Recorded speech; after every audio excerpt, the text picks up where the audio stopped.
Good evening, ladies and gentlemen, viewers, listeners, wherever you are, all over the world. We want to welcome you to Ashford Garley Live here on Bridge Radio Africa. We're coming your way via Facebook and YouTube. My name is Volcano Shelton tonight, the co-host of the program.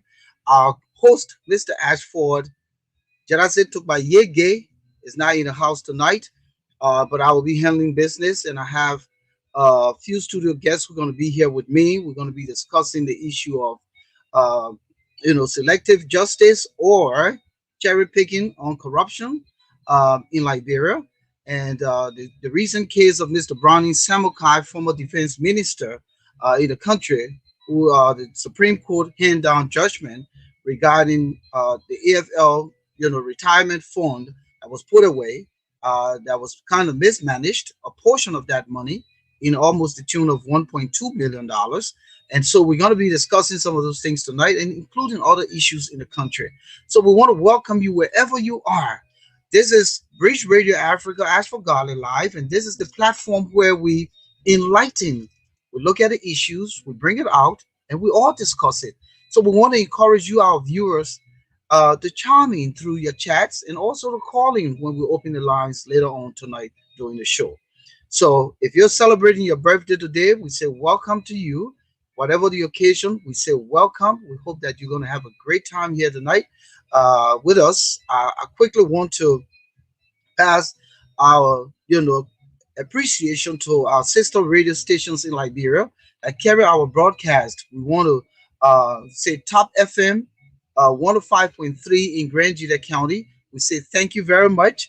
Uh, um, we also want to remember Joy FM here tonight for carrying our broadcast 102.5 and Live FM 104.1. We say thank you so much for carrying our broadcast, and we hope that the people in Liberia can come closer. I know it's 1 a.m. in the country, but listen, people spend time out, hanging out. And so I think the discussion here tonight going to be great because I have some real good guys who are going to be talking about this issue and other issues in the country. As I said again, Ashford is not here tonight, but we all together can do this and have a great time. So welcome, welcome, welcome. I see one of my boys, Raymond S. Clark. Raymond is out there in Texas. Welcome to the show. We want to welcome you. And whoever you are, just hang in there, come with us, and let's talk about this thing together.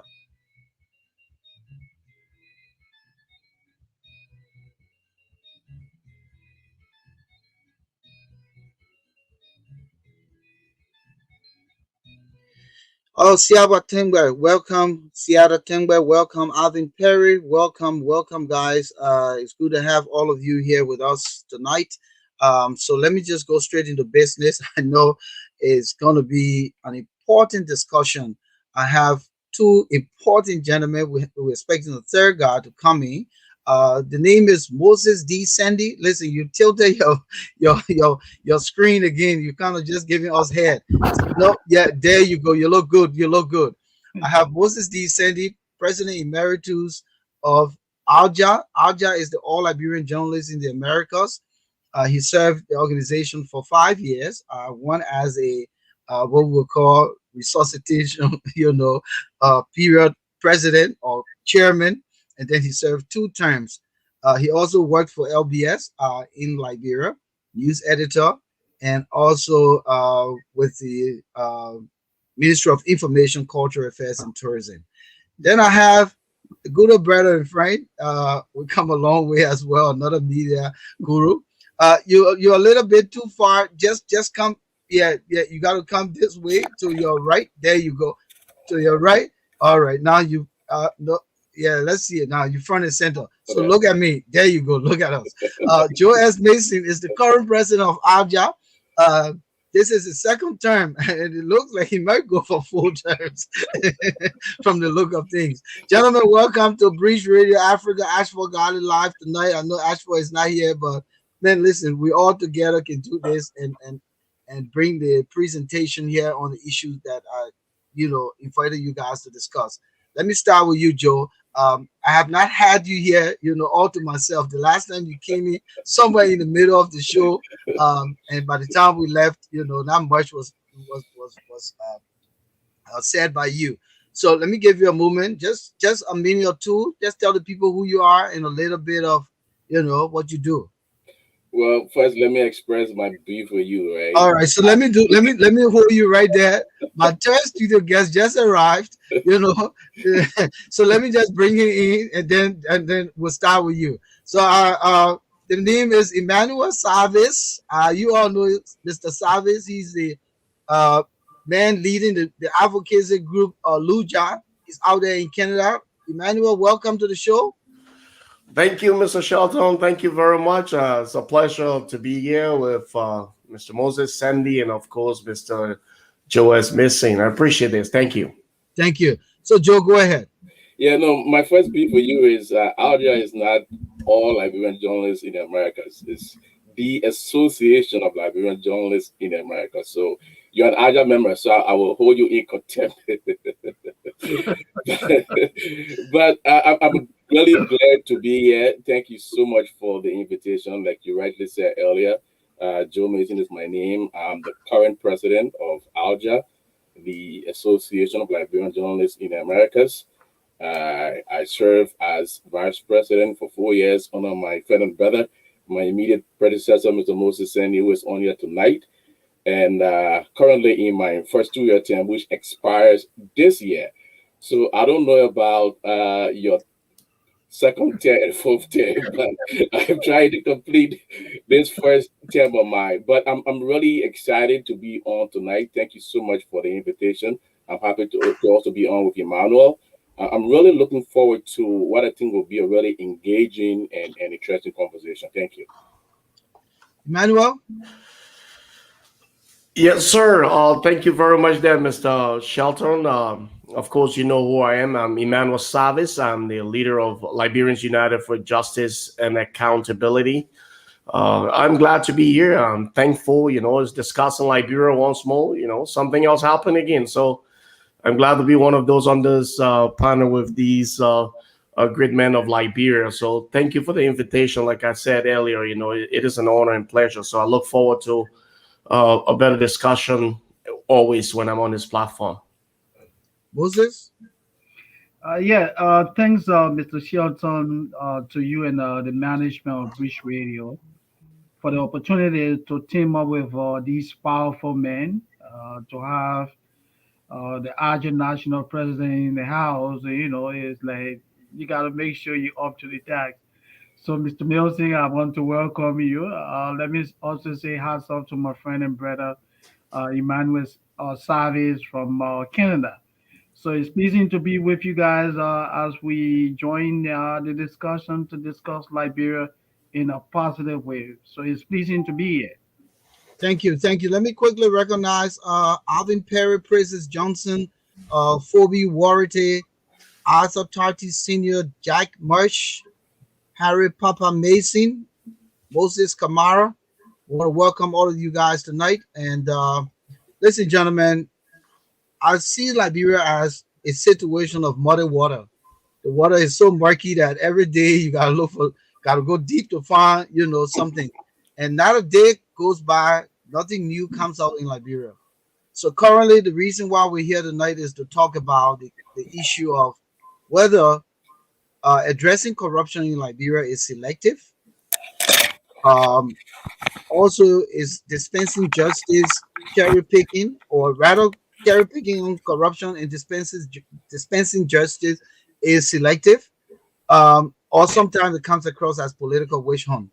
You all know the story with former Defense Minister Brownie Samukai. No one is justifying what happened regarding the AFL money, But let me hear from the three of you. Uh, Tell me your side of what you believe is trending regarding this case. I will start with Joe Mason. Let me begin, Avocado, from a more general perspective, and then perhaps look at the specific issue of Mr. Samukai. We're talking about corruption in Liberia, and we all know that it is a systemic issue in our country. And to be fair, it began well before this administration and will continue well after the we administration. It is pervasive from all levels of our society, from the executive to the legislative to the judiciary and to every aspect of our country. It is not uncommon for someone to take a bribe from you for a job that they're getting paid to do, or for lawmakers to take brown envelopes to pass a law which doesn't benefit the larger majority of our population. Corruption is truly an enemy of our country, and it's hindering our national growth and development, and it's causing great harm to our country. But I think the responsibility to turn this around rests to a large extent with our national leaders, beginning, of course, with our president. I think he should set the more example in this fight against corruption. But sadly, I believe that our president has not only failed in this responsibility, but he himself has been a bad example. I say to folks, that corruption in Liberia is a menace. Let me come down to Mr. Samukai's issue. Justice should be blind. It should not be able to see. But in Liberia, I think I was saying this to a friend of mine, justice eyes are wide open. It can pick and choose who to go after. And I think that is the case with Mr. Brownie Samukai. I agree with you. I do not come to prove his guilt or innocence, but I just think it's a weird coincidence that just days after he's affirmed as the winner of the elections, the senatorial elections in Lofa County, the Supreme Court upholds a lower court judgment against him. Just days. So one wonders whether this is selective justice. And given some of the things that have happened over the course of time in our country, you cannot but wonder what is selective justice. And just given the trend of events that have happened over the last several days, I tend to agree that in this particular instance, I think it's selective justice more than the pursuit of justice. Thank you. Emmanuel, do you think that the timing is right? Well, I kind of thought about it, and when you look at what just happened, honestly speaking, Shelton, it's more like a political issue. But then at the same time, I'm happy that justice prevails, even though I understand that, the whole issue could be a CDC trying to come back after these elections in which they perform this really, especially in Montserrat County. They are looking for a way to bounce back, a way to, say we are not the only corrupt people here. We've got a lot of people corrupt in the CPP. I think that's what it's about. Like my brother rightly said, it's more of selective justice. Unfortunately for me, I don't mind selective justice if you're not getting justice at all. So at some point, we need to start persecuting these people. At some point, we need to start appreciating the fact that they are being persecuted. Because if you look in the case of Samukai, what his defense said was that the president of the Republic of Liberia, Ellen Johnson Sirleaf, ordered him to withdraw money that was meant for AFL soldiers. You and I know how much these people make. You and I know that Mr. Samukai make what he makes in a month is what some of these people make in a year's time. So it's unfortunate that will happen. However, I recognize the political intent of what happened at the Supreme Court. What the CDC is trying to do is to try to put momentum back on the side and create an argument in which the other side is just as corrupt as us. And to prove what they are doing, even the Unity Party released a statement to defend him. On social media, there are people still defending him. when I think we should really appreciate the verdict and also ask for holistic justice. And that will be my position if I should speak to this issue. So without no justice at all and you getting selective justice, let's appreciate that first, and then we can move on. Now it's time to encourage the CDC to look into some of the economic crimes, like Tyler, that is a member of them. Even the president himself building those duplexes or a complex that he has. It's also time to look into how the president got his money to build a mansion on 9th Street. But I appreciate the justice, and I am for it, even though I'd like to see justice being done holistically. Thank you. And I know Moses is coming in. I hate to take this time away from Moses, but I just want to push back against Emmanuel a little bit. Because on the one hand, you cannot appreciate selective justice and then say that, yeah, okay, they then have to explain how the president, accrued his wealth. You have to go after Mr. Tyler. When we know over time, we've been proving over time that because these people are a part of the government, I find it hard to believe that the government will go after them. It's been proven over time. So selective justice is not the way we ought to go. Justice should sweep across everyone. It doesn't matter your class, your status, your position in government. If you are found to be corrupt, the law should take its course, irrespective of who you are. Until we begin to do this fight against corruption will be a hollow fight. The fight against corruption will be one that will lose miserably. So yes, and again, like I said, I'm not defending Mr. Samukai. It's not my position in terms of what he did, whether it was right or it was wrong. But I just believe that given everything that has happened and the way the government has gone after him, I'm more suspicious about the intent, as opposed to. And Joe, can you just lower your monitor a little bit because I'm hearing echo from you just a little bit? Yeah. All right. So, but yeah, I understand what Savice is saying. I think Savice is saying here that at least give us something. I mean, probably that's where he's coming from. But let me come to Moses. You see how Liberians always justify things. Now, people defending Mr. Samukai because Madam Ellen Johnson Sirleaf gave him the order. But let's be practical here. This money was the hard-earned sweat of these lower-ranking officers who this idea was put forth to. Something could happen to you tomorrow. Your family may need something, or you yourself may become disabled. You may, need something to take care of you.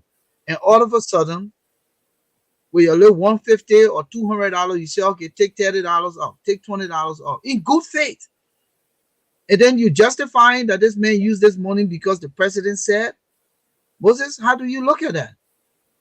No, Mr. Shelton, I don't think President Mason is justifying what former Minister I did not say Mr. Mason. I was talking about the public. The public. Okay. Yeah. Okay.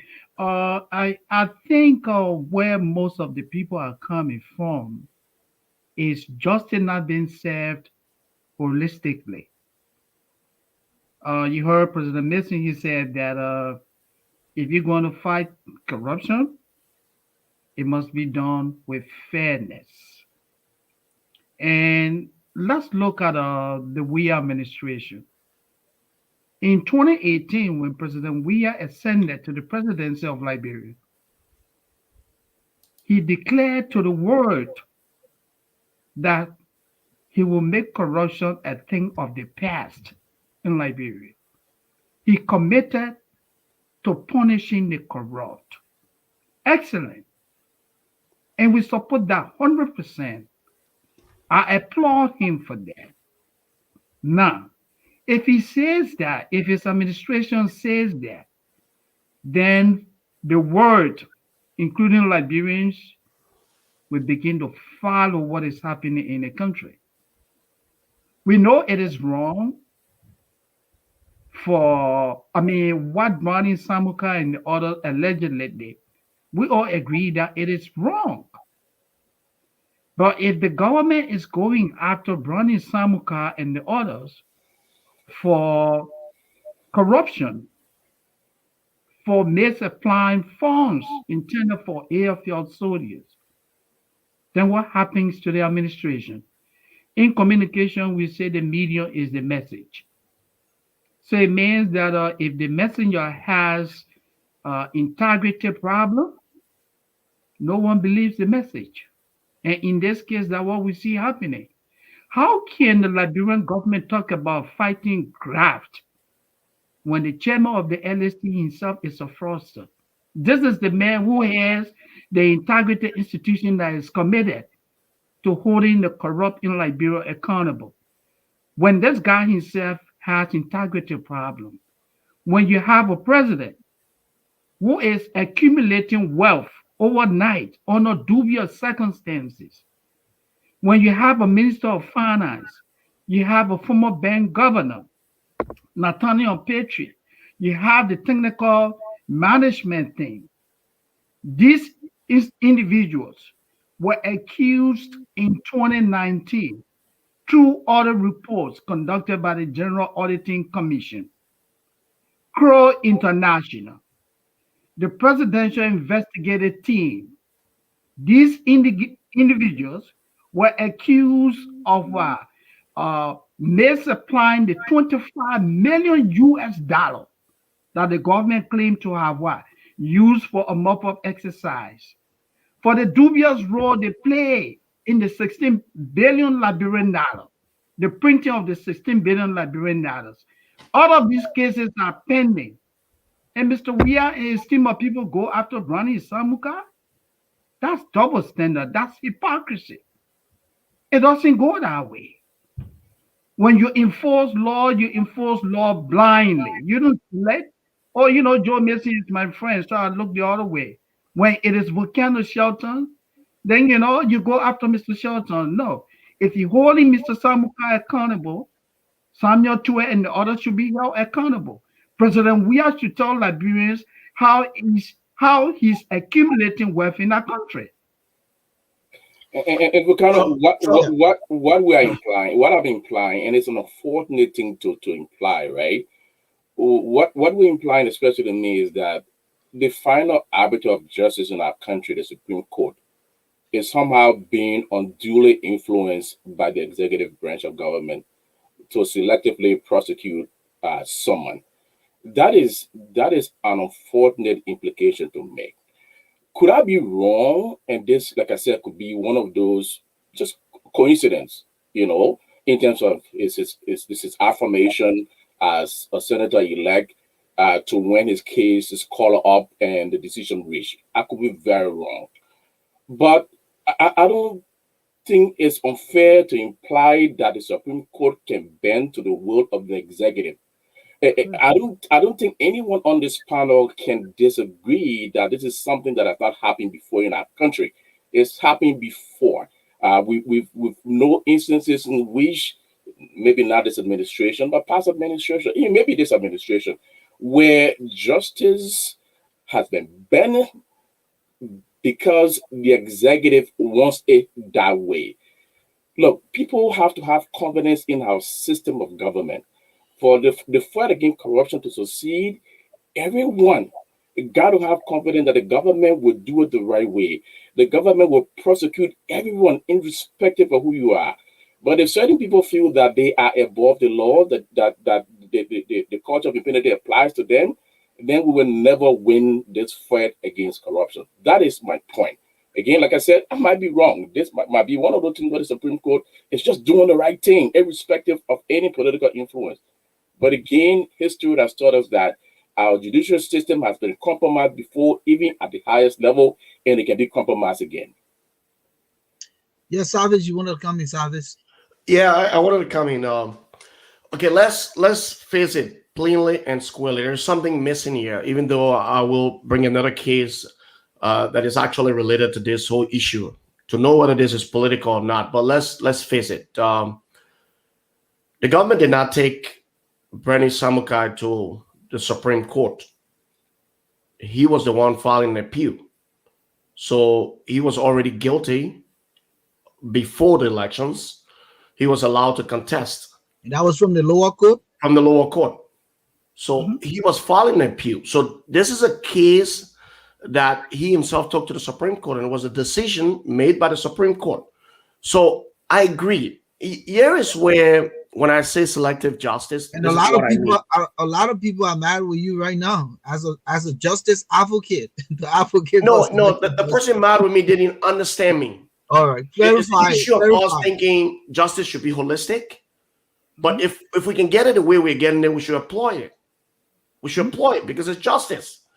I understand some people just get on the broadcast and yell a few things and they take that line and run with it. This is not what it is. So you have a guy who decided to go to the Supreme Court, disagree with the lower court, and the lower court made decision that is the Supreme Court made the same decision that the lower court made.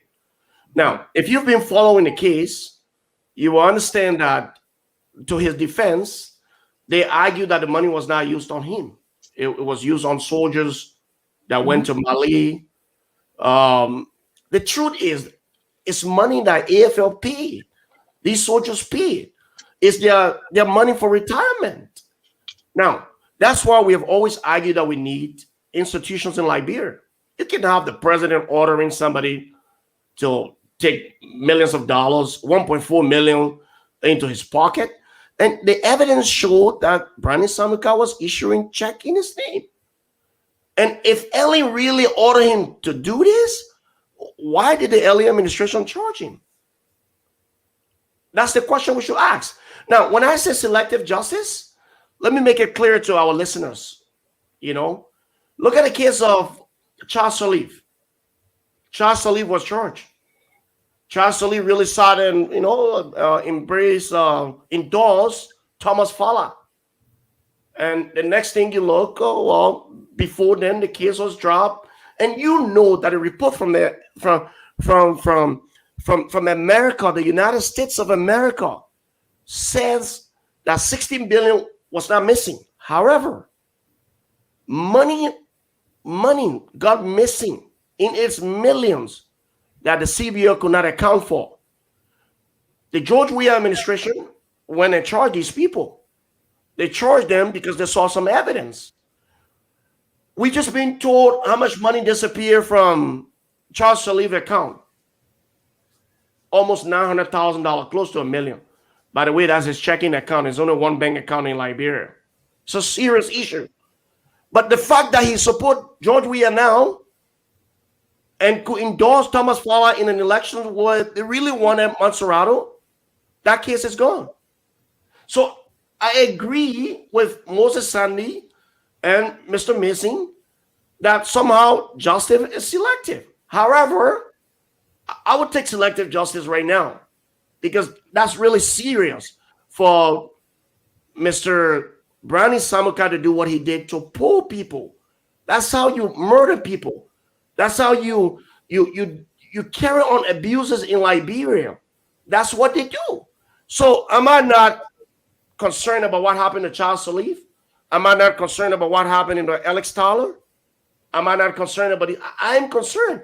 I want justice to be holistic. But here is where I come from. Take, for example, we had an issue where the Chief Justice, somebody remind me about his name, please. Put that out by CDC. Kabina Jane. Okay. So a highly politically motivated case. And these people said they were using the Constitution to get rid of him. Now, as a justice advocate, I don't like the fact that it's being played out that way, but he's another rebel. He's another guy who was sitting in Holland and asking people to launch rocket-propelled grenade on people. So what do I do? Defend him? And that's where you are in Liberia. It's really hard. Like, it's really tough because every side is doing the same thing. So, yeah, I agree. Justice somehow selective in Liberia. However, when we see selective justice that is genuine, we need to take it in good stride. And that's what I'm doing with this case. All right. So let me come in quick.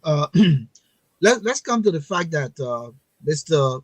Weah, Ellen, and Samukai sat down at the table to discuss this money issue. And President Weah, I believe, committed $500,000, which is half almost half of the amount because it's in the tune of almost 1.2 million. Why then now he's coming after Samukai? Who wants to come in? Say that Yeah, again, Shelton. and let me just come in on that. Okay. You see, that's the double standard we're talking about. President Weah, former President Salif, based on media report, along with Samuka, they all agreed that the Liberian government, under the leadership of Mr. Weah, will take on the responsibility. And it has been reported in the media that the government decided to look the other way. And It and gives the, and, and, sounds and like quickly, Moses, the yes. people started demonstrating right after power changed, and Mhm. the wives of the soldiers. So they were expecting that President Weah was going to go after Ellie, go after Samukai, go after those Mhm. people. But he sat and smoked a peace pipe where he And they committed to give. agree. Yeah. Yeah, they agree. They agree. As per media report, they agree. Mr. Weah agreed that his government is continuity. And if he committed to doing that, as per media report, then why go after Samukara? And I don't think we are justifying what Mr. Samuka and the others, and the other two former officials of the Ministry of Defense did. We're not justifying that. It is absolutely wrong. What they did is absolutely wrong. I don't support it. But the argument we are making here to come across as an honest person, as a nationalist, as somebody who believes in the rule of law, if he's holding Samuka accountable, is holding the other two gentlemen accountable, then Mr. Weah must muster the courage to begin to hold his own people accountable. So We let talking about Charles Salif and the others, right? The very case for which Charles Salif and Milton which were prosecuted. And other reports show that Samuel Chua, Nathaniel Petrie, and other members of the technical economic management team were all linked to fraud. Yet President Weah and his officials looked the other way and went after Charles Salif. They went after Milton Weeks. This is selective justice. Mr. Savice, as an advocate for justice, I don't think this is the way to go. The rule of law should not be on the basis, well, let's start with Moses Sandy now. If Moses Sandy and Mr. Mason are in the wrong, punish Mr. Sandy and Mr. Mason the same time. Don't go after Sandy and look at the other way because Mr. Mason is a friend. No, it doesn't work that way. So, so so, Mr. so Sandy, if the discussion you all mentioned actually happened, if there was an understanding between President Sirleaf and President Weah, if President Sirleaf actually acknowledged that she authorized Mr. Samukai to disburse this money for government purposes, if President Weah acknowledged that, and my understanding is President Weah actually paid some money on this amount, then it begs the question, why are they going after Brownie Samukai? Yeah. Because if the president, in the discussion with President Sirleaf, has said to her, no, I accept no responsibility for what you did. I'm going to accept no responsibility for this money, and Mr. Samukai will be made to answer to the law, then that's something completely different. But if he accepted Madam Sirleaf's suggestion that the government of Liberia take the responsibility for this money, then it actually begs the question, why are they going after Brownie Samukai? and again, I heard that she ordered him to give $50,000 to the Nigerian chief of staff. But Mhm. my concern is, did this man contribute to that money? Because here in America, many organizations or companies you work for match your 401k retirement, right? Yeah. They put a Mhm. percentage just as you're taking a little high earned money to put away. In Liberia, those people decided to do it because they felt that, okay, Brownie Samuka comes up with this brilliant idea. This is to give us some kind of protection if we fall disabled or retire or something. Why were they taking $50,000 to give to a Nigerian chief of staff who was supposed to be paid by the government?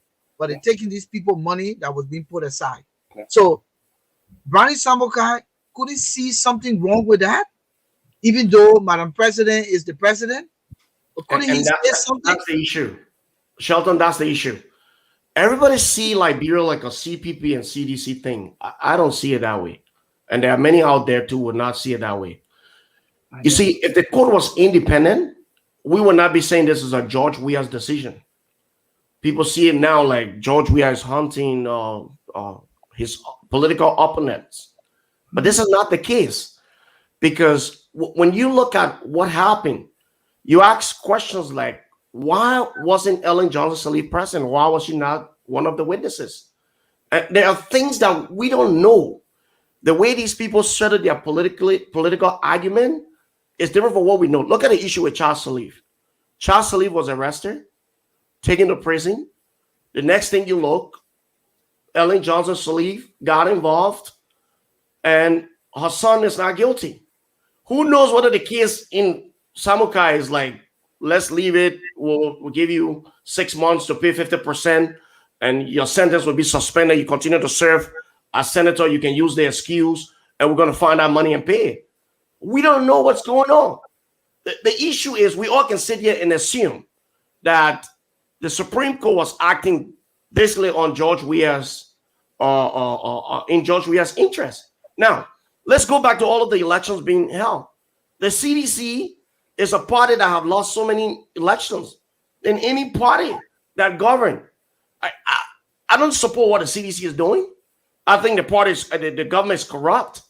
But the whole idea of looking at this case and saying it's a CDC and CPP thing is where I think we are getting it wrong. We don't want an issue where the president of the Republic of Liberia will instruct Samuel Twe to write a check to somebody. We need to understand that's not how you run a country. So it's not just on the president. It's also on Shelton, who is professionally serving in a position. How much of this am I responsible for? And that is what everybody is turning their blind eye to and say, you know what? The presidency is all powerful. So when she instructs, we agree. When we says this, we agree.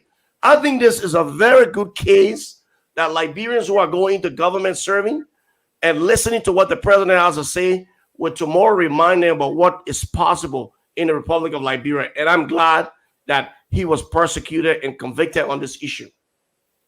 But Mr. Savice, do you know that in Liberia and other parts of Africa, we have imperial presidency?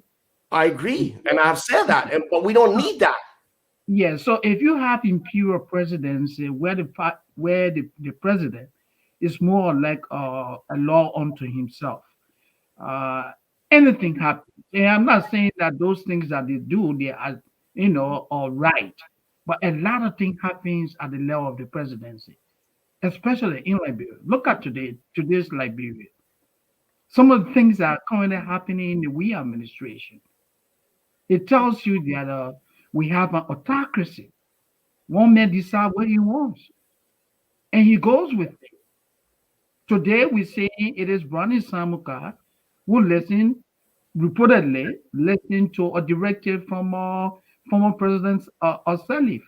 So are we also saying that tomorrow, when Mr. Weah is now president, we say, Samuel Twe, what did you give Aja $50,000? When you gave the $50,000 for, you should not have done that. You should have told the president no. That's the kind of country we have. We have imperial presidency where the presidency decides, who lives, who doesn't live, who gets what, who doesn't get what. That's the fact of the matter. All right, let's twist the corner quick here. Just before we go to break, let's twist the corner. So now the court has handed down its judgment. You give half of this money, or you go to jail for 2 years. Mm-hmm. You give half of this money in 6 months, then we'll let you pay the other one within a year. So you got 1 year to pay, but you got 50% to pay first half and 50% to pay second half. Otherwise, you go to jail. Mm-hmm. Do you think bribes could go on here? And Shelton, here's what I think. I actually disagree with that part of the ruling. The verdict is the man stole $1.4 million. That's what the verdict is.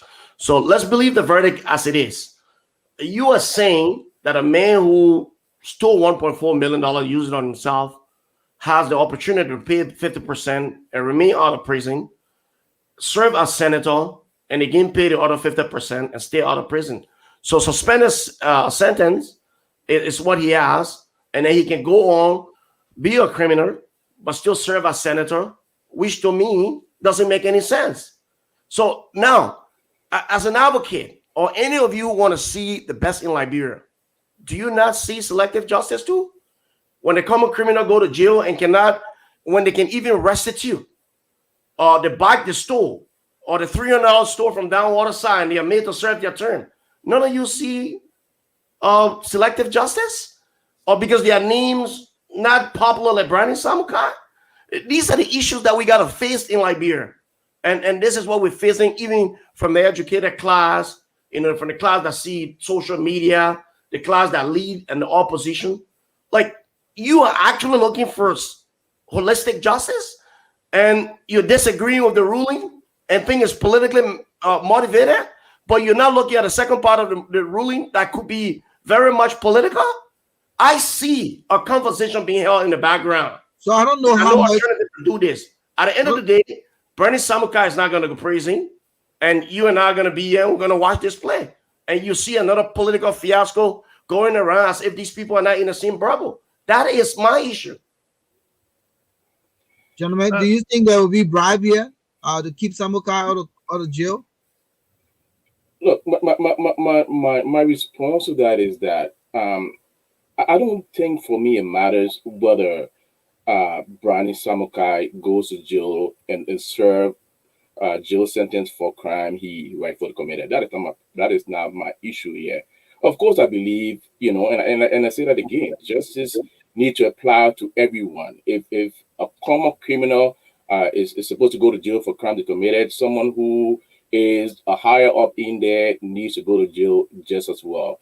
Again, like I said, it has to be equitable across the board. It has to be blind, not seeing who you are for your class, your status, your position. It should not matter. That is the only way we as a country will begin to have confidence in the system and say yes. Because like I said, there's a culture of impunity in our country. That is why we move nowhere. We don't make progress because, someone does something and, because they know you in a society and they say, okay, we know this guy, we apply a different standard to him, and another standard is applied to somebody else. If that is something we continue to do, this country will move nowhere. This country has lost millions to corruption that ordinarily would have benefited our people. People continue to suffer. People think about ways to enrich themselves first before they consider what is good for the country. That is something that has been persistent over time. But my issue is not whether Brownie Samukai goes to jail. If he committed a crime, I agree he should go to jail. But I just believe the circumstances of this case is so unique. It's so different that, it bears the question why, they found him guilty when there was an understanding, there was an enrichment. It shouldn't be this way. The president, again, as I said earlier, needs to set the example. He needs to set the standard. The president should have said, look, I disagree the way this money was taken from our country's coffers, and I'm going to hold people responsible. If they're holding Brownie Samukai responsible, why can't they hold Ellen Johnson responsible? So why go after this guy? It has to be across the board. It's been selected. That is my point. We cannot make any progress as long as a country we continue to be selective in how we prosecute crime in our country. So here's President Trump now being impeached. There's a hearing going on for a former president. Biden didn't call him to the peace table and say, let's come talk for all the crap you did while you were president. You incited riot at the Capitol. Now, this guy, we don't know what his fit is. But Mr. Weir decided to sit with Ellen to the table and say, I'm going to give some of this money back. So that's where the problem is, Like you said, Joe, you should have said this money was misappropriated. It was intended for this purpose. But you guys put it to something else, irrespective of who gave you the order. And Madam President, more president, I think I'm going to hold you and I'm going to hold this guy. I'm not even going to come out here and try to pacify the situation. So he is one of the contributors to why this thing is happening. But let's come back to the fact that the lower court had already passed its judgment. Brownie knew that this was hanging over him, Yeah. right? Now he goes to run as a candidate in the senatorial race. He wins the race, and apparently because he knew that it was still hanging over him, he decides to go to the higher court to see if there was a way that he could, tell things, in his favor. And I'm sure at some point, like Savice said here, CDC said, "Oh no, hold on here. We can still get this seat back."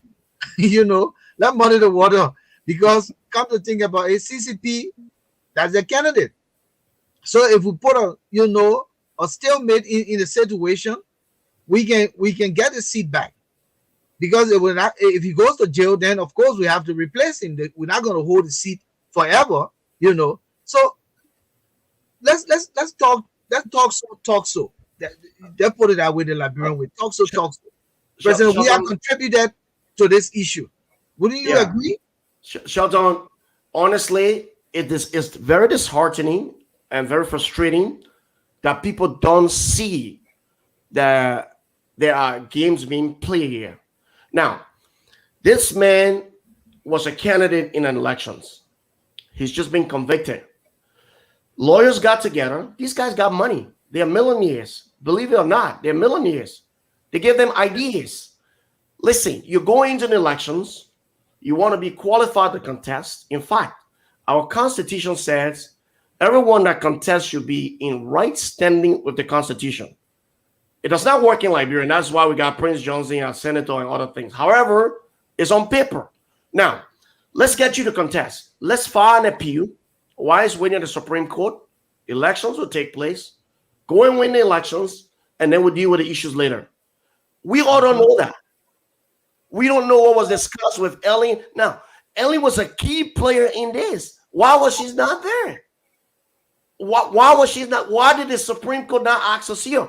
And why did the defense lawyer not tell the judge or the prosecuting team that it's important to have Ellen Johnson to live there? Is Brownie Samukai sacrificing himself in defense of Ellen? Look, I don't see a George Weah's problem here, honestly. I agree justice is not holistic, but at some point, we need to appreciate it when we see it. This was a case in which AFL soldiers were abused, and I think justice needed to be handed down. Now, we don't have the same democratic system as the United States, but we pretend to. Like the case of Donald Trump asking for a Muslim ban on the country, most states didn't want it. In Liberia, it doesn't work like that. The president appoints everybody. You want your wife to tie lapa, you got to answer to the president. Whatever the president wants, that's what you do. That's why we say let's set up institutions. But what we're looking at in this case is something that everybody who is against corruption should be happy. Because now if you're part of the CPP or you don't like what the CDC doing, and I've always maintained, the CDC is very corrupt. President Weah has shown how corrupt he is. But how about the common criminals? This is a man given an opportunity to restitute money he stole and not be able to go to prison even though he's convicted. Meanwhile, there is a kid down Waterside with $100 serving a 90-day prison term, and he still got to restitute the $100. So when you speak to Emmanuel Savice and say, here is a selective justice, so why don't you look at the other part of the ruling that seems very selective? Do we not see that the Supreme Court is trying to save somebody who they say stole 1.4 million from not going to prison? Does that not concern anybody on this panel or anybody listening to this broadcast? I think it does. But let me quickly go to a break. I want to remind all of you, if you just joining us, this is Bridge Radio Africa. We're having discussion here tonight on the current issue regarding former Defense Minister Samukai. What's happening in the country regarding the verdict came from the Supreme Court that he pays back money that was misappropriated, AFL money. Otherwise, he'll go to jail. 50% should be paid upfront within 6 months, and then another 50% within the next 6 months. He and the other two people, the controller and the deputy minister for administration. My panel here tonight is Joe Mason, Moses D. Sandy, and Emmanuel Savice. We're discussing this issue. I want to quickly recognize some of our avid viewers. Praises Johnson, Zuole Wesley, Emmanuel Colley, Emmanuel Sakor, Ibrahim Bengu, um, Ibrahim A. Kamara, Poor King, George Roberts, Emmanuel Clark Dudu, James Molly White, Mustafa Kamara, and the rest of all of you who are on tonight. We say welcome to this discussion. I know there are callers calling in. Let me just go quick to the line and see who is this caller. Uh, Caller, are you there? Can you hear me? Yes, I can hear you. Good, good. Um, what's your name and where you calling from? Yes, Emmanuel Jackson, calling from Boston. Okay, welcome, Emmanuel. How you doing tonight? I'm fine, Shelton. Great. You following the discussion? Come Yes, in. I am. Yeah. And I'm just proud to see one of my students on the show. You know, amazing. It was one of my students from when I taught at the school in Dear Woodridge. Go ahead. Are you there? Yeah. Yes, I'm here. All right. Very low. Let's do this quick. We got a minute. Yes. Yes. I agree with what Brother Sandy said. You know, we had an imperial presidency. And this particular decision was influenced by the last previous election of December 8th. Because, you know, we are persecuted, or even the past government should have persecuted, but they overlooked. Take, for example, the 30 billion from Nukal. That 30 million subtracting 1.5 million, I think, from Brownie Samukai's case, you know, we should stop being elected, you know, in these kind of cases. And if we're going to run this country, we have to follow the rule of law. We can't be selective. If we see we're being cornered politically, we're going to lose election. And then we try to select people who have committed past corruption cases. So I think this was politically motivated, and I think it's wrong because we have a lot of cases in that country that should be brought to the forefront or brought to transparency of the people of Liberia than just Brownie Samukai case, you know. And All right. I just think it's unfortunate. Thank you. Thank you, Emmanuel. I agree with Sandy. All right. Thank you. Thank you. We'll go to the line. We have Dean Wilson. The number is 6498. Are you there, Dean? Yes, thank you so much, Shelton and panelists. I justice is blind. Let me get that.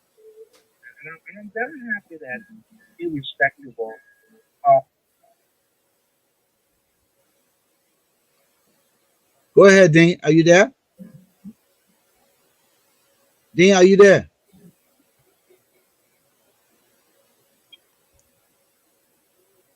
Dean? Dean, are you there? He's kind of like muffled, right? Mhm. You don't know? Yeah, Dean. Is this Well, I Dean? just called. No, in this case, the missing three individuals, the journalists there, is there a way, Savis, Mason, and my brother Sandy, Shelton, can we galvanize civil society, rights group that see in Liberia as an issue of security to even take the government to task?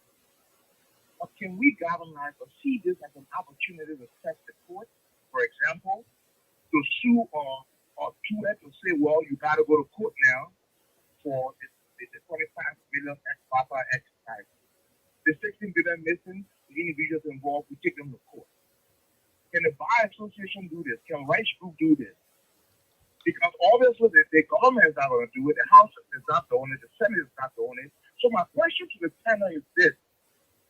Since the Supreme Court is redeeming itself in the Jana case that they want to be for, is there an opportunity here from this case that we can embolden ourselves, civil society, rights group, to start taking on these issues and challenging the court? Maybe that's how we can fight corruption. I just want to get your opinion on this. I'll land on that. All right, let me go to the line again. I have another caller, and then we'll come back to the panel. Caller, are you there? Caller, are you there? All right, are you there, caller? Yes, I'm here. All right, go ahead. What's your name and where you calling from? Oh, my name is James Bahar, and I'm calling from Pennsylvania. All right, let's push for 1 minute. Okay, no problem. First thing, let me say thank you. And I would like to say what this morning is kind of high, but for the justice advocate to say that, for example, he said, this alone is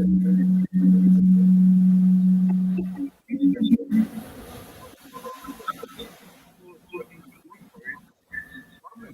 The different thing to say, yes, we want to punish rebels because we both of them are competent, but because they were rebels yesterday and they have been treated bad today for another thing, they will say, okay, it's okay because he killed other people and still tried to bomb Liberia. This is unfortunate. And let me say this. Yes,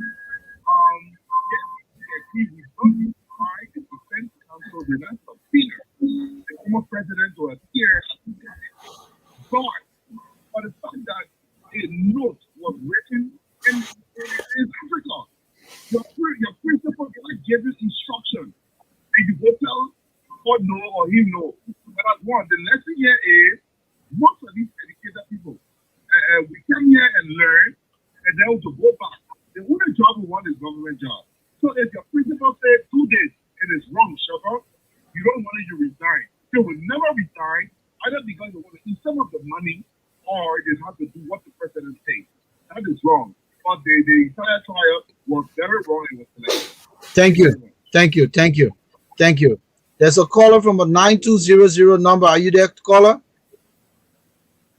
you doing, sir? How are you? Good evening. Good, good, good. What's your name? Where you calling from? This is Smith calling from Boston. Go ahead. We have a meeting with you. Okay, I have a quick question for our studio guest, specifically Mr. Savice. A couple of months ago, you remember when the government said they have to put in content for some corrupt allegations that has to do with money and central bank, and the government let go of those people. Why it is true that we all want better Liberia? Why it is true that we do not want corruption in our country? It's equally so. It's equally fair that we start being selective. We should do it on the level that we are ready to fight corruption, not to be selective. Now, what do I mean? When those people were let off before, have we heard anything from them? There's no case again anymore. And if we can report the government was able to receive $4 billion according to them. With additional 200 and some more $1,000 where they have, where are they today? Where did the kids go? So if we talk about being selected, this is how the selected just starts. You holding this Samukai today. Nobody wants corruption. It is true, 100%. We want the people to be accountable to the action or whatever they do in the country. But what happened to the rest of the people that were arrested or you later on let them off the hook? What happened? What is that? All right. Good point. Good point, my brother. We got to go to the line to our next caller. Thank you for calling. We appreciate your time. Caller from a 7316. Are you there?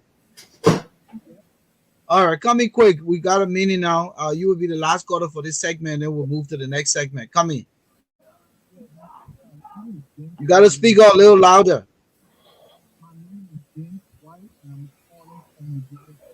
All right, James. Come in. Yes, I just want to congratulate you guys on the discussion. But I have a suggestion. I think for us to discuss a sensitive case like this, we should be able to go over the verdict, or we should be able to give some historical facts about this case. Now, I'm not a fanatic of Brownie Samukai, but I know him to be a man with impeccable character. I've been following him for a long time. We all know the genesis of this case.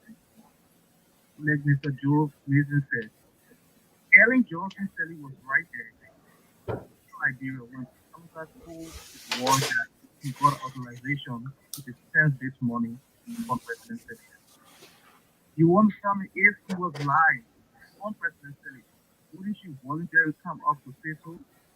Now, if Samuka dispensed the money on himself for his personal use, if George Weah sit and agree to pay this money, we all trying to fight corruption, but we shouldn't use this politically motivated cases to impugn or to destroy people's character just because we want to people is old.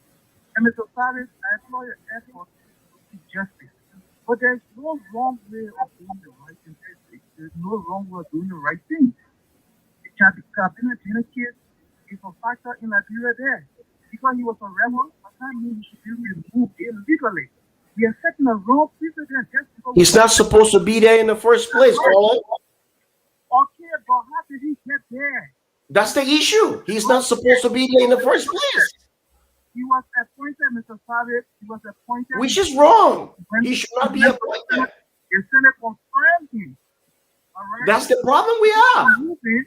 Let's bring the Waltham court and we'll be able to judge and see who is guilty. Savice, give the caller a chance. All around the world, people fought war, but it does not mean everybody in the fought war for freedom and for justice. So that's how we should look at things. All right, caller. Thank you, man. Thank you, Mr. White. Very good points. Thank you. Thank you. Gentlemen, you've heard some of our callers and the positions. Savice, I know that it's burning right now. But yeah, you said that some of these people are not even supposed to be appointed. And here's my case, Shelton. We all talking selective justice. Here's a caller, Mr. White, who called and said, okay, but the Senate confirms him. Yeah, I agree. But then you don't agree that the Senate removed him. He is a rebel. He should not be a chief justice in Liberia.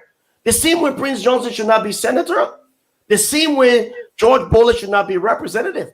So we miss all of these, but then we want to correct it. And then you know how we want to correct it? We want to correct it with partisanship. For example, if you are a CDC member now and then you're rejoicing, somebody in the CPP went down.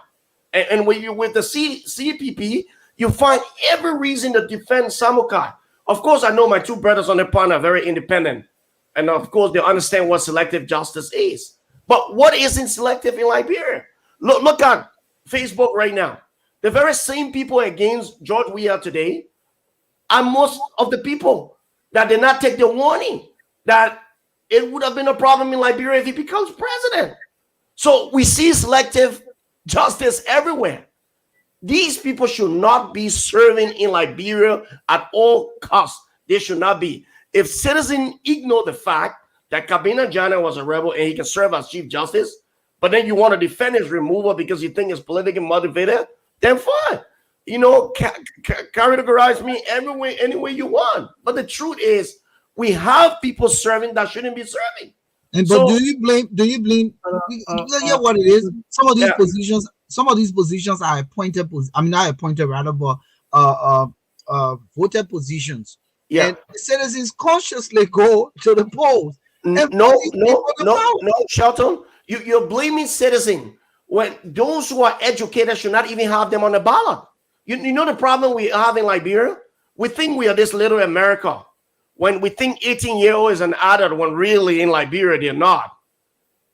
The way people were brought up in America is different. I think adulthood probably started around 25 in Liberia and maybe even 30 after the Civil War. My point is, you cannot take Prince Johnson as an elections commission and say, here's a candidate on the ballot and give Nimba County a chance to vote, and you say it's citizen problem. Do you know how much threat these guys are threatening the various counties about war and how they have operated in Liberia and how Taylor was elected out of fear and out of love and all the things that happen? We should be blaming the educated class for allowing these people on the ballot, not the innocent and ignorant voters. Obviously, we shouldn't be doing that. Joe? Look, okay, Moses, coming.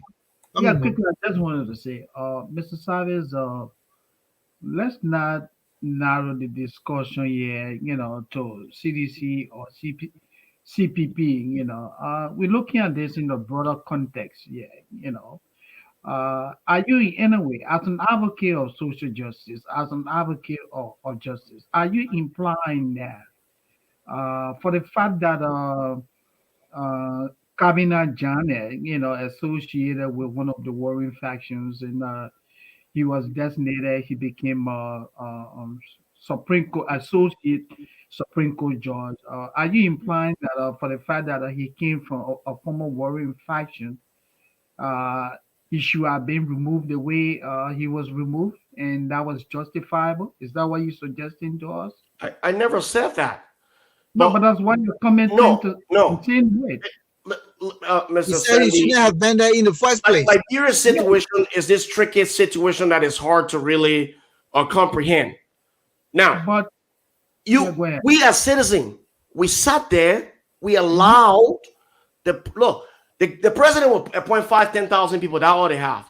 We tend to blame the government so much for a lot of things, like we did it with past government. What are we doing as citizens to stop these kinds of injustices in Liberia when they begin? Well, What are that we would doing? be, Kabina John is a rebel. It's yeah, clear.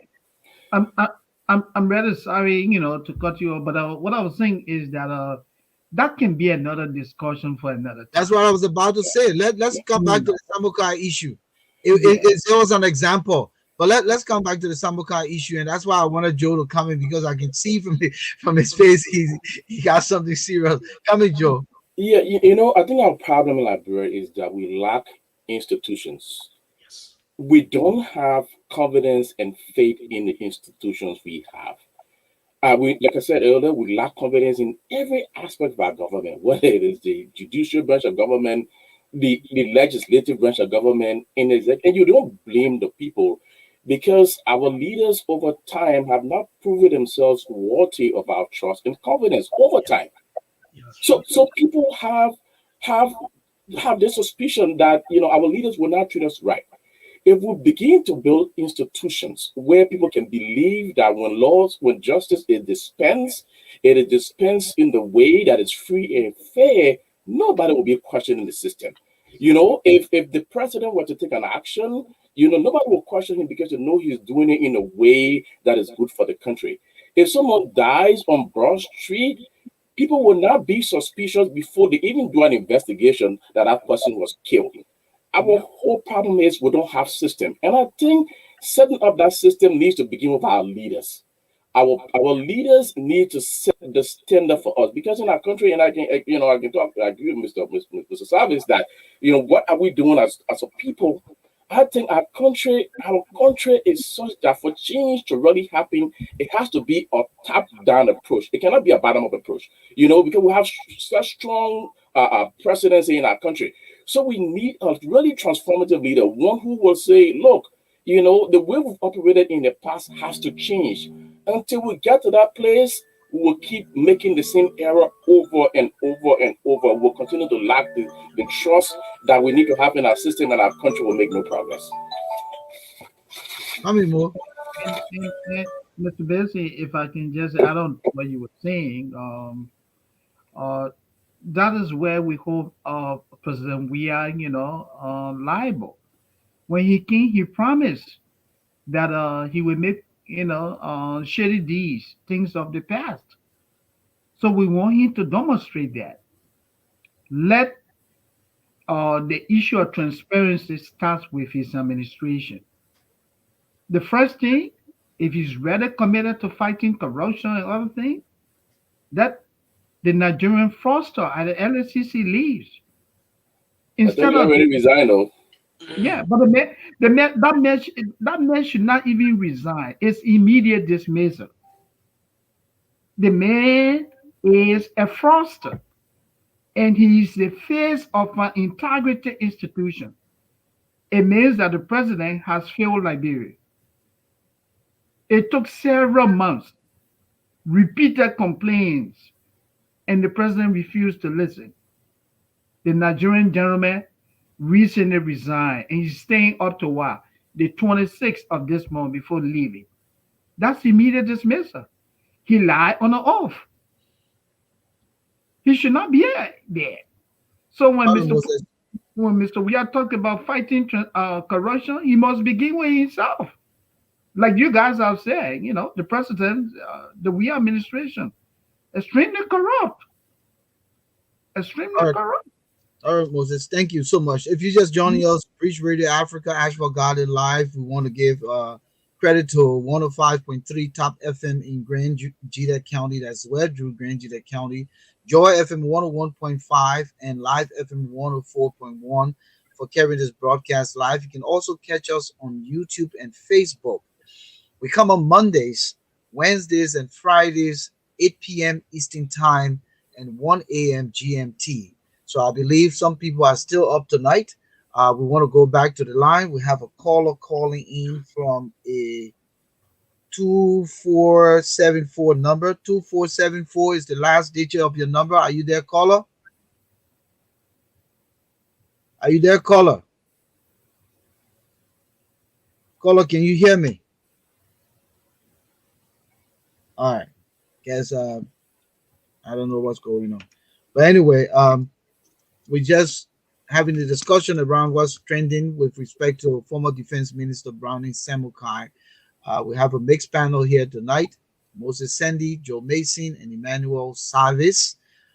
We have a lot of folks out there chatting and giving some opinion here, opinions here tonight. But let me go back. The caller calls again. Caller, are you there? Caller, are you there? Can you guys hear the caller? No. No. Listening into the show, and I heard Mr. Mason Manin say Liberia does not have system. Accordingly, I have heard that many times, and I have come to counter that Liberia has all the system and resources, but Liberia leadership, rural life integrity. Until we can have leadership, honesty, and integrity, system will not work. Because it is leadership, honesty, and integrity that are responsible for the input. And if you don't have the necessary input, you have what you put in there. And so I don't think we have system problems, we have leadership problems. Thank you. Thank you, caller. Thank you. We go back to the line. We have a caller from a 3904. Caller, are you there? What's your name? Where are you calling from? Yeah. Thank you. My name is James Lahai.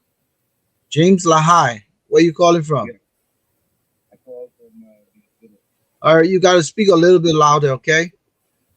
All right. Yeah, I don't know why all the callers are a bit low. I've been noticing it, but that's fine. I can raise my voice a little bit. Go ahead. Okay, so again, I keep hearing Mr. Savice saying the citizens should not even allow it in the first place. What does he want the citizens to do? The president appoints, he has the power to appoint the chief justice to go to the Supreme Court to get prepared. What can we do? So let me say this. Everybody, even Ashford Garley, he started went to Liberia and saw what happened to him. He was just an individual and he had to send himself to the hospital and take care of his bills and all that money was taken for him. You saw what happened to the three Mason family. When they went to Simosa, they found them. What came out of it?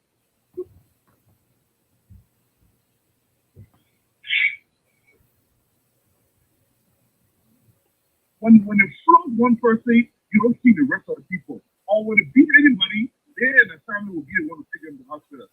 What do you think of us? Outside Liberia, we said that's what when something happens, we'll be there to do stuff. We just can't do anything. We can go on and need different things that the government have done to citizens. You saw what they have water. How many persons went there to send people to the hospital? Who was one hurt from not having water and why they were running? It's not just easy to say the citizens what are they doing and they're not supposed to allow it. Look, I've everybody in Liberia. We don't take stock in no protest because it doesn't work. The government will overpower you and nothing's going to happen. Thank you very much. Thank you. Thank you. All right, let's go back to the line. We have a caller from 6230. Caller, are you there? 6230. Caller, are you there? 6230. Hello. Yeah. My name is Jordan. I call from Charlotte. So I've been listening to the program, and I also happen to listen to the excerpt of the court ruling, and there were two questions asked by a panel, and that ruling addressed them. Number one, the first issue was the issue of why the President Weah had agreed to the President Weah and Savice had agreed to pay the money. Why then was Mr. Samukai still held liable? And to that, according to the ruling, the Samara Wolokoli, the Deputy Minister for Finance, was brought in as one of the witnesses. He said the reason they agreed was because there was a looming threat. There were by the AFL soldiers' wives, and then their determination was that they should agree to settle the money, not assuming liability, but because of the security threat.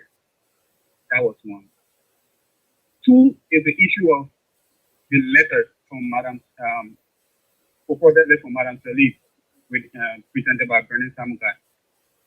And according to what they read from the ruling was that, I mean, let me say that for me, the explanations for me were on satisfactory. They say was for that the best evidence, because the letter presented was signed by the then Minister of State, Mr. McLean. So he should have been the best evidence, but then at the time he was dead. So they needed an original copy of the letter, which the Ministry of Foreign Affairs at the time said they could not find the original copy. So by then they couldn't verify the authenticity of the letter. So those are the two issues that I just wanted to. All right, thank you very much, my brother, for adding to the conversation. 7712. 7712, are you there? Hello, caller, are you there? All right, gentlemen, I think we're running out of time, but like Savice did say, and a lot of you on this panel know that so much been happening. This caller is still okay. 7712, caller, are you there? Yes, I'm here. All right, come in. You'll be our last caller for the night. What's your name and where you calling from? Second is I'm calling from Pennsylvania. All right, go ahead, make your point. Yeah, before I get to Samuka, I have a couple of callers. I mean, they mentioned about institutional system, what have you. I think our problem in Nigeria is we don't have no system into place. When you have system into place, you have an institution. Because the entire House of Representatives and the Senate, they have now shown to the people that yeah, we are here for you people. They always come forward with the president. So even though most of our politicians are just here, but I don't think just where is 100% responsible for everything that's happening in our country. Number two, according to record, even arrest on the court record today, Samuka was instructed to do what he did. Why this government did not go after Henry rather than Samuka? You know, like it's just we are giving instruction to somebody. There's a new government coming, then you prosecuting that person and giving just we are. There's no system then. In our system, we should follow the system. We should follow the rule of law. I didn't go to the Senate plan away yesterday. They don't have to raise the military boys before they start giving speeches and say They didn't be, they all said 1, 2, 3 months, if I'm not making a mistake. It's more than 5 months. Okay. So, what I'm trying to say here is that George Weah cannot do better than what he has done or what he's doing. George Weah cannot do no more better than what he is. I listened to Deputy Minister for Internal Affairs tonight, telling speaking that George Weah is the best president in Israel. Like, George Weah is solo. I mean, honestly, he cannot even explain the strategies George Weah going to make. They don't know the era. They say they have paid 400 political rules. So, second, I think I saw in Liberia, he saw the whole thing, and you might have been there. Just like a video Liberia. We cannot sustain, there is no institution working in Liberia. There is no institution working. All right, my brother. The senator was talking about fairly. How can you create a fairly to go towards the opposing country? Is that a system? Yeah. So thank you, my brother. Thank you for calling. Thank you. Can I make this point? Yeah, I know getting ready to wrap up. I hope I'm not opening another Pandora box, but since we're talking about corruption, I thought I'd mention this. You see, too often when we talk about corruption, the focus is almost entirely on the government, and that is to be expected, you see, because they control the country's economy, and the way they manage our country resources have a major impact on people's daily lives. But I think the focus should also be on the opposition too, because I think currently, if you look at some of the decisions they've made, I think they're also being hypocritical in this fight against corruption. Exhibit A is the recent election of Mr. Musa Beledi as chairman of the Liberty Party. I can't begin to imagine what the folks in the party were thinking by electing someone at the head of the party who continues to be dogged by integrity issues. For starters, neither Mr. Beledi or the Liberty Party can criticize the government for acts of corruption without appearing to be hypocritical. As long as these accusations remain hanging over Mr. Beledi, he is essentially a compromised chairman. He has become really an albatross on the neck of the Liberty Party, and I dare say the CPP, because the Liberty Party and the CPP are in this arranged marriage, and all make up the opposition. You see, folks in the opposition cannot claim this moral high ground when it comes to corruption and other vices in our society when they elevate someone with integrity issues at the head of what is supposed to be a major political party in the country. Because I think, and again, I'm not here to declare him guilty or innocent, but as long as these accusations remain over him, his leadership has the potential to damage the Liberty Party. It has the potential to create credibility problems for the Liberty Party. I think he needs to step aside and let the party move on with a new leadership. Sometimes as individuals, we need to recognize that the institution is bigger than us. So while in our own estimation, we may not be guilty of the allegations that is leveled against us, sometimes it is just good to walk away when we realize the position we occupy is compromising the organization we lead. So I just thought to make that point. Thank you. Listen, gentlemen, we about to leave, so let's just use this moment for our closing statement. Let's start with Moses from the back. Let's do 2 minutes each because I want to leave here on time. Okay, let me just quickly add on to what Joe said, and I would like to say that if the CPP is to be seen as a credible institution, then I think it's time for the opposition to begin. It's time for the opposition political parties to begin to, speak against their own members who are engaged in acts of corruption. Vani Sherman from Grand Cape County, who has currently been placed on the sanction list by the United States government for reportedly undermining the judiciary. And this is the man who chairs what? The Senate Standing Committee on Judiciary. Isn't that hypocritical? He's accused of undermining the Liberian judiciary. opposition political parties. The CPP should condemn Mr. Senator Sherman. The CPP should also condemn, Mr. Billy. Like Mr. Mason said, it is hypocritical to point accusing fingers at the ruling CDC for dishonesty when they themselves are practicing the same. So let me wrap up by lastly saying that Mr. Weir, the CDC, if you want to be seen as fighting for the people of Liberia, you want to be seen as credible in the fight against graft in Liberia, then you should set the example. Mr. Weir, tell Liberians, where are you getting the money from to support the quote unquote Weir project? Where's the money coming from? How did you raise the money for the multiple condominiums that you put up in less than 6 months when you took over the presidency of Liberia? What is the status of the $25 million put aside for the COVID package for the poor people in Liberia? What have you done with that? There are so many things that the government must demonstrate what honesty in. And so let me say thanks to the panel and thanks to you, Mr. Shelton, for the opportunity. Thank you, Moses. Savice? Yeah, thank you again there, Shelton. Just before we leave, I would like us to think about the arrangement that took Liberian soldiers to Mali.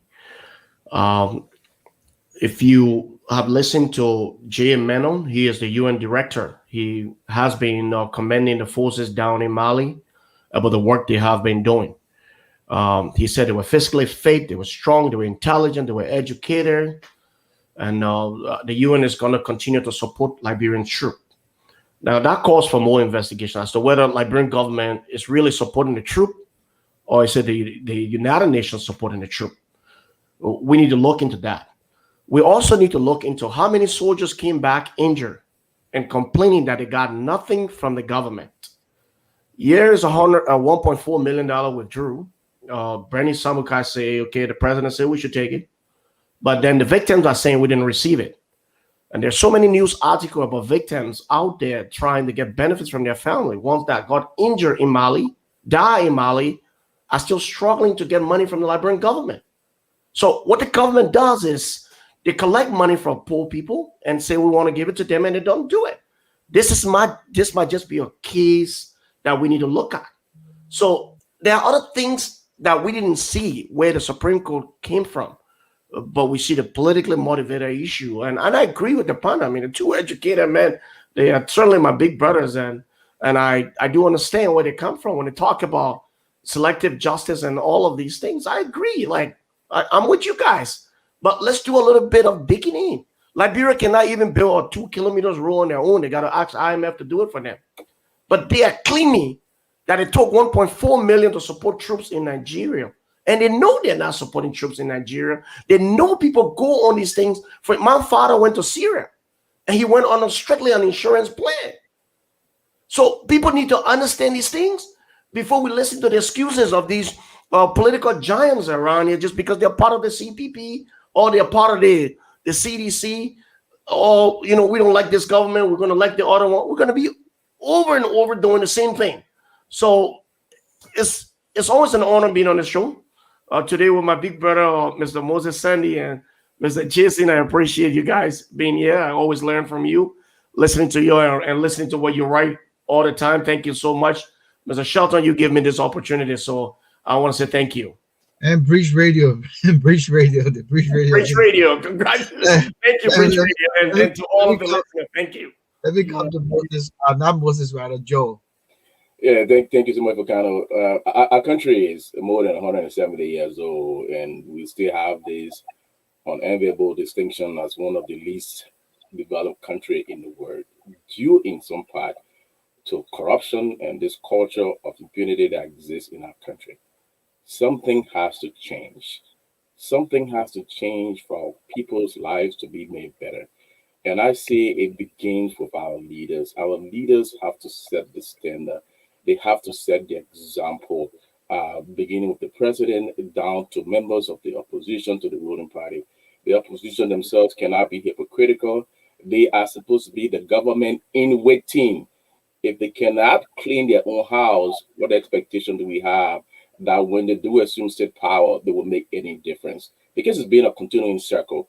The very acts the CDC condemned the Unity Party for, they are carrying out those exact same acts, if not worse. There's no guarantee that we have now that when the CPP or whoever is elected, they will make any significant difference. We need to see that difference now being made while they are in the opposition. So I think our country has a long way to go. There's a serious credibility problem in our country. We need to build our institutions. When those institutions are built, they give us confidence, the Liberians, that when something happens, I can believe that the system will work. Right now, many people don't trust the system, and that's a bad thing. So again, thank you so much, Volcano, for this opportunity to be here. It was a pleasure being on with Emmanuel. Moses, of course, he and I are on most panels most of the time. So it's good to see you again, Moses. Thanks to the management of Bridge Radio for affording us the opportunity to just share our views and contribute to this discourse as we all try to make Liberia better. Thank you so much. Thank you, gentlemen. Well said. I appreciate you coming on tonight to join us here in studio to do this thing together. I am very much grateful because many a time to get you guys is kind of like got to go through hell and back. So I Yeah. you know very grateful to get you in studio. Thanks so much. Thank All you. right. Don't forget, we're going to bill you.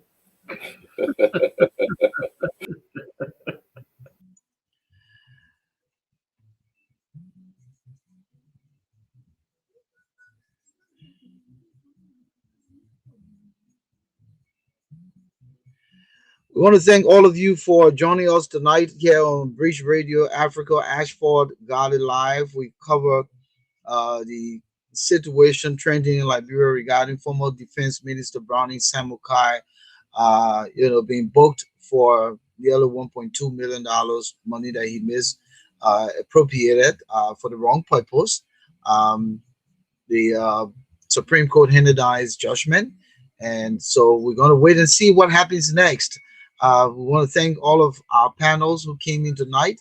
We want to thank you, our viewers and listeners, wherever you are around the world. And we also want to thank our sister radio stations out there in Liberia: 105.3 Top FM in Zwedru, Grangita County, Joy FM 101.5, and Live FM 104.1.